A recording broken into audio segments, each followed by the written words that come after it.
Hey everyone, hope you're doing well. So today I have a male model actually. He's got unbelievable hair. And what I'm going to be doing is creating a nice soft taper going throughout the sides and the back, and then I'm going to work my way up into the top. And what I like doing is just kind of sectioning off and picking a focal point of where I'm going to start. So I'm starting here with like a 1.5 guard. Yes, you can use like a number one if you want, number two, but I'm going in with like a number 1.5 guard. This is an older clipper of mine, which only had, you can use certain attachments. Very powerful clipper, to be honest with you, but it's an older one. So what I'm doing is I'm combing the hair into the blades. This is a great tip if you are looking to really get rid of the maximum weight here and be very efficient. And as you can see, I created a nice taper up to that one point, and it's all about balance.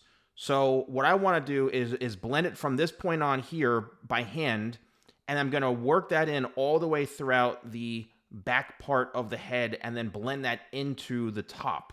All right, so the key to this haircut is to make sure that we have an end goal in mind.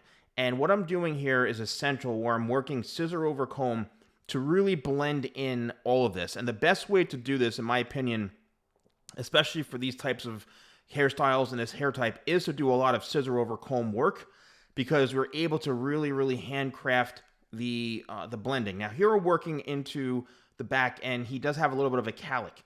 And I always suggest that you want to comb the hair, cut the hair the way the hair grows. And sometimes for calics, you're better off cutting it like really short to work it into the style, or to cut it and comb it in the direction of where it's laying. So as you can see, what I'm doing is cutting it quite short, but then what I'm going to do is work it into the style itself. But look what happens when I comb it the right way. The calic is gone. So that's what you need to really focus on when you're working with your hair type, is work in the direction of the way the hair grows, and then you can cut everything to be very balanced. So now I'm just going to take horizontal sections, and I'm going to work straight across from where I pick my guide right in through here. Now, I don't want to go super short on top, but what I do want to do is cut it to where it's short enough to where you could still style it in a nice way, but also leave enough length where he's got some texture to it. But I do want to leave the front as the longest. I want to make sure that's the focal point.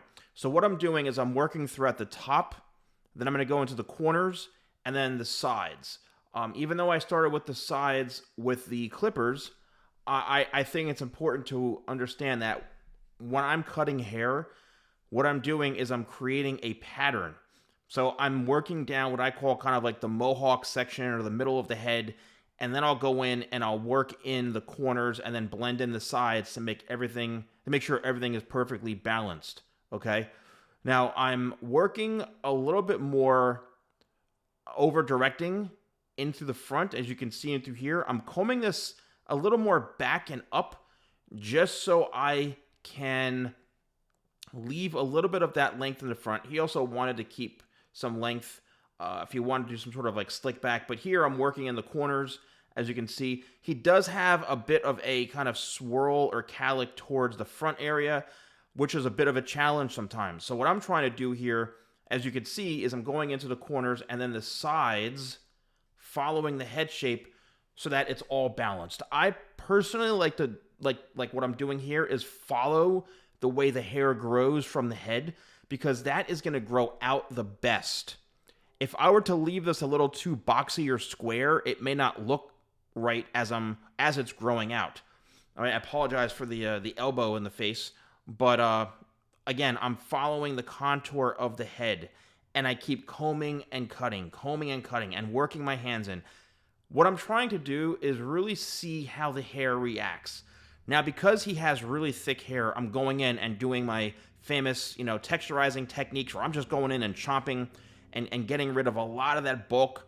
And this is also a great way to blend everything in for the final steps. And don't be shy about this. Make sure you really get in there. And now the key, I'm blow drying the hair down the way it grows.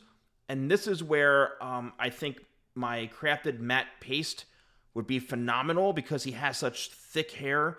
So the crafted matte paste would work well. Clutch XL would be an amazing product for this, but don't be shy when you're trying to really, really get that product. You have to, yes, I know I look like I'm being a bit rough, but however, for super thick hair types, you really have to work that product in.